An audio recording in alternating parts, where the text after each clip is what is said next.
When I turned 16, I got sick with a very rare disease, pheochromocytoma, a kind of tumor. A whole year passed away before the doctors understood what I was sick with and decided to operate on me. On the operating table, they put me under anesthetic, which took effect quite suddenly.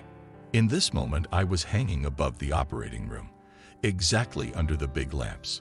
Although I was at about 2 meters high, everything seemed to be like in a cathedral, and the ceiling was at least 6 meters high.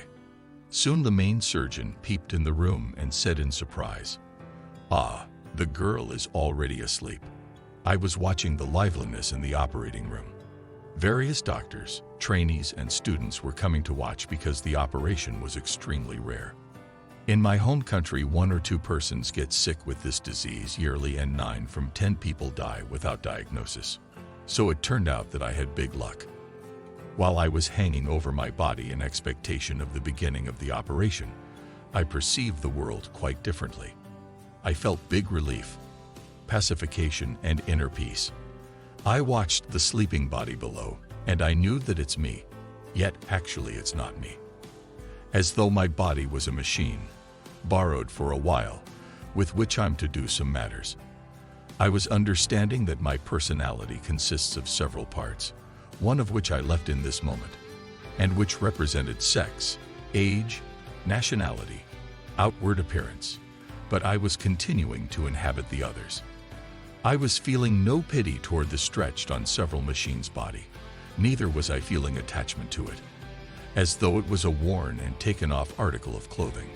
All the time while I was watching the operating room, I was feeling the emotions of individual people, as well as the emotions which overwhelmed everyone.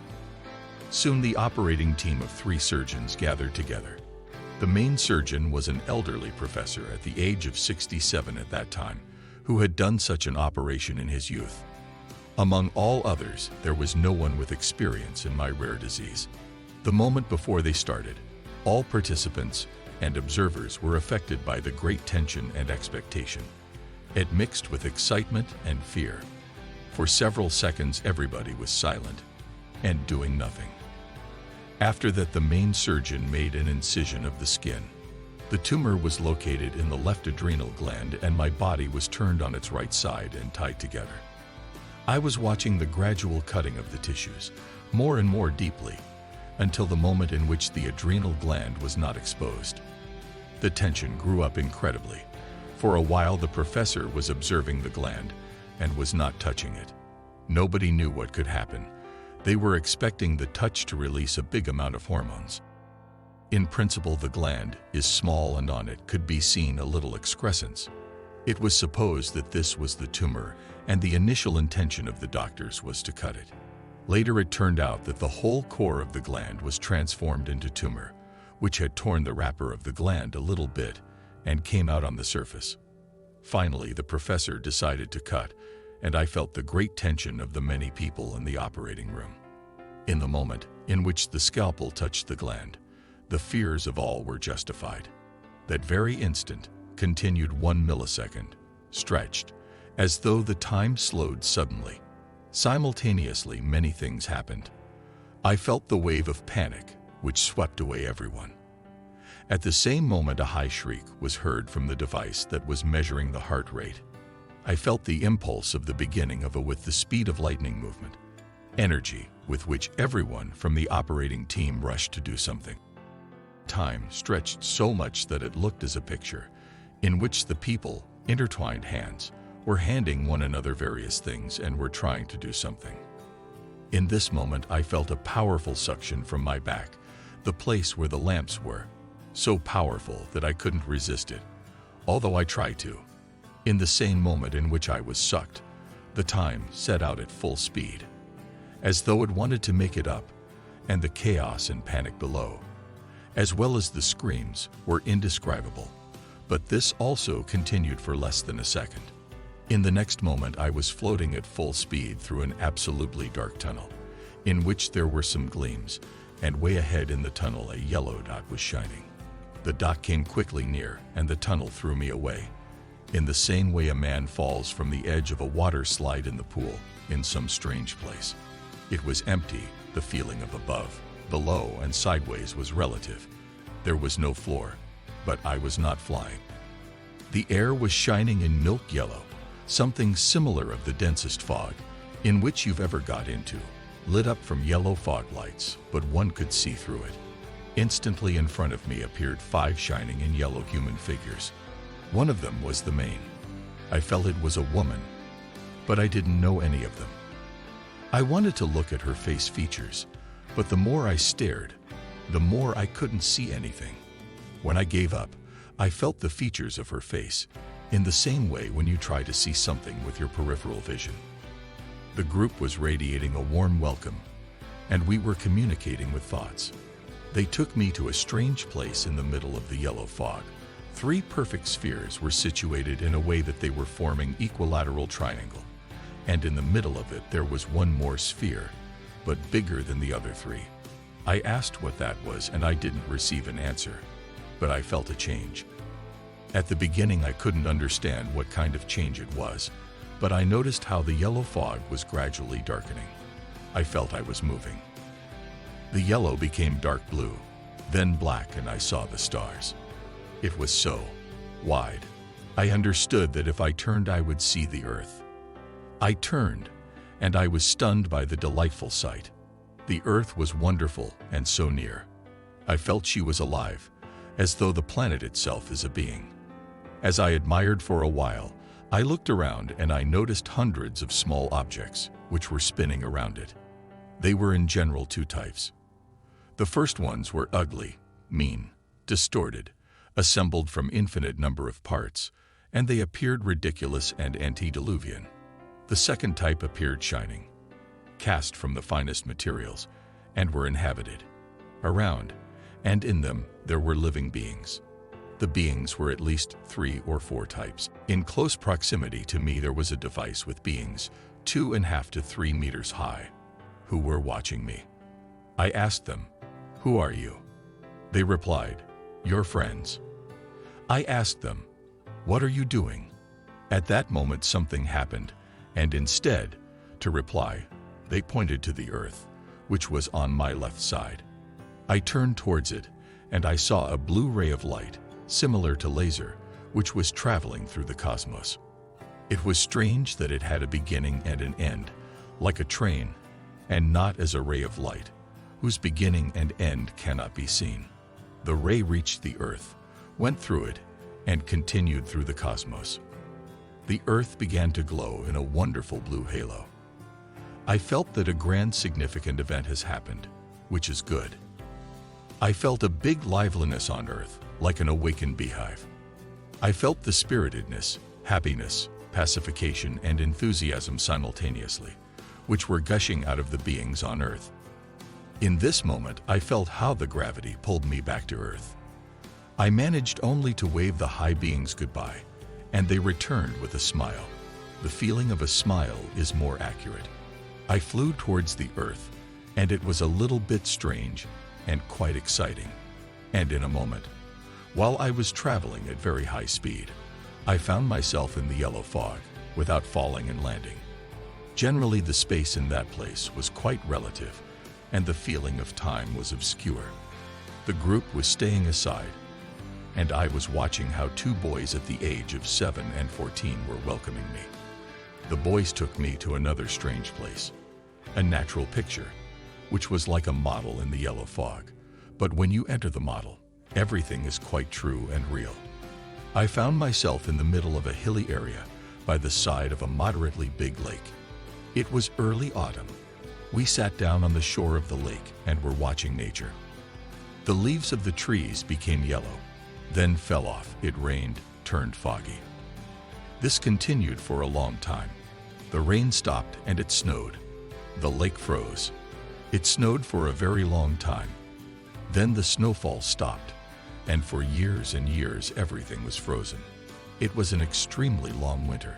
Finally, drops and brooks ran, and the lake deafeningly started to crackle while the ice was melting. I wondered very much because I've never heard such a crackle in my life. The spring came, everything bloomed. Then came the sweltering summer with many insects, and it became again an early autumn. Until now. I don't understand the meaning of this yearly cycle of the seasons." Then the kids pointed away at the right side of the lake, which was passing under a hill.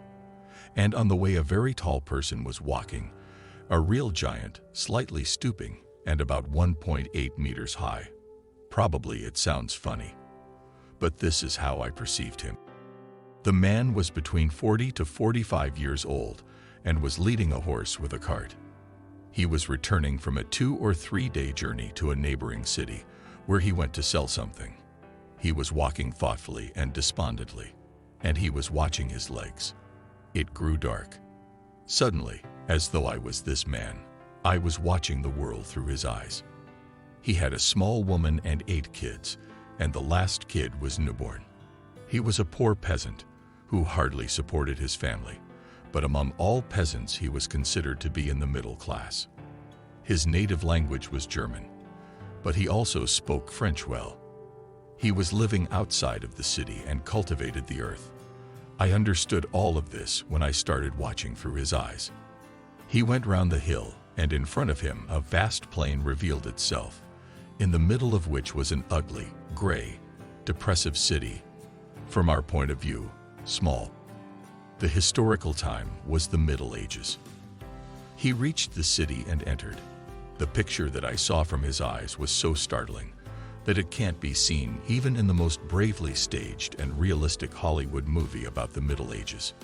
The streets were 2 meters narrow. They were covered with a half-meter of mud and animal and human excrements. An old woman looking like a witch, without teeth, ugly, dirty and nasty, jammed into my face something disgusting that she was trying to sell me. On one of the crossings, about 1.5 meters wide, there were staying dirty kids without pairs of pants, and they were looking wide-eyed at me. They seemed to be mental defective. I was making my way through the crowd until I reached the center of the city. On the square were gathered all the citizens. They were staying behind a cordon of soldiers, dressed in funny chain armors and armed with swords. The tallest people were about 1.6 meters high. In the middle of the square 4 gallows were erected. The people who were about to be hanged had ropes around their necks. In this moment, the man, through which eyes I was looking, saw that on the gallows was staying his own 14-year-old son, one of the kids that was accompanying me. In this moment they were hanged. The man left the reins of the horse, roared, and rushed off to the gallows. One of the knights intercepted him and pierced him right in the heart. The man fell down on the earth and died. And then I started to watch the events as an invisible among the crowd. As the crowd saw all that, it went mad, tore the cordon, and a terrible slaughter fell. In the crowd was the wife of the killed and the mother of the hanged boy, together with one of her kids, who was 7 years old, but looked like a 3 or 4-year-old. The crowd took the kid off his mother, and then one of the soldiers in armor saw him, and without a reason, he took out his sword and cut off the head of the kid. This was the other kid who was accompanying me. Suddenly, I found myself on the shore of the lake. I was in shock. My consciousness was twisted. I was catching glimpses from what I just saw. I was crying and shivering. Although I hadn't a physical body, this is how I felt it. The kids were soothing me for a very long time, until I came to my senses. When I regained consciousness, they got me out of the model, and I found myself in the yellow fog. The group was there and was waiting for me.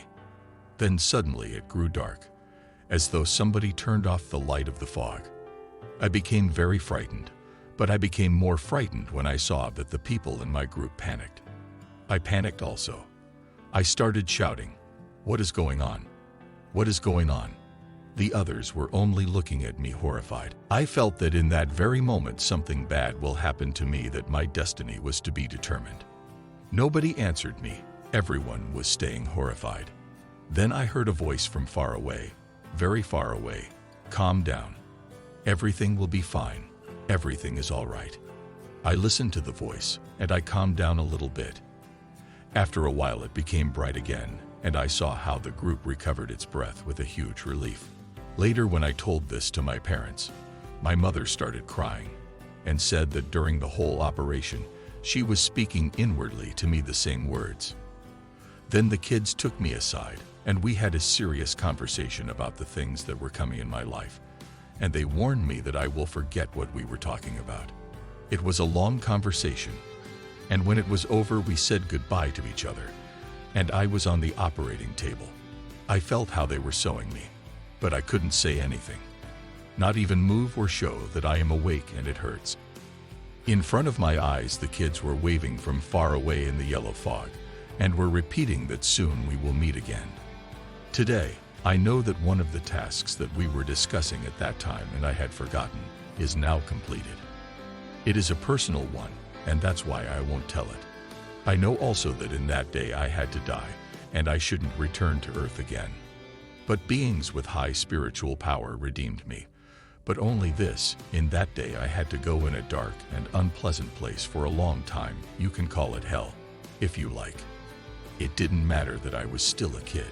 The bad deeds, which I had done before, had to lead me in a place where I can redeem them before I go back again to the earth, and to have the opportunity to live as a human being, but with a heavy destiny. Now I know for which deeds was determined this retribution. But this is another long story. After this experience of the physical death, I woke up instantly as a new person. With time, I changed a lot, and today I have different understanding about the world and about that which I have and don't have to do. I realized that I have a big need for spiritual growth and enlightenment, and this was the only way and goal, and that without that, life does not have a meaning and is a wasted time. After the operation, I had the ability to look forward in time as well as backward, and I remembered many past lives.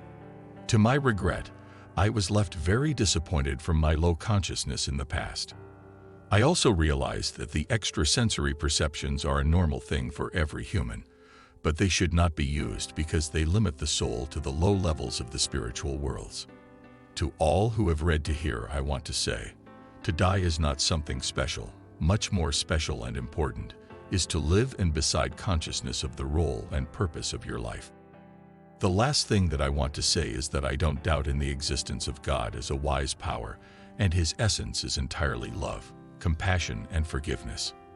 He never refuses anything which is asked for, but most He gives to those who want to get near Him.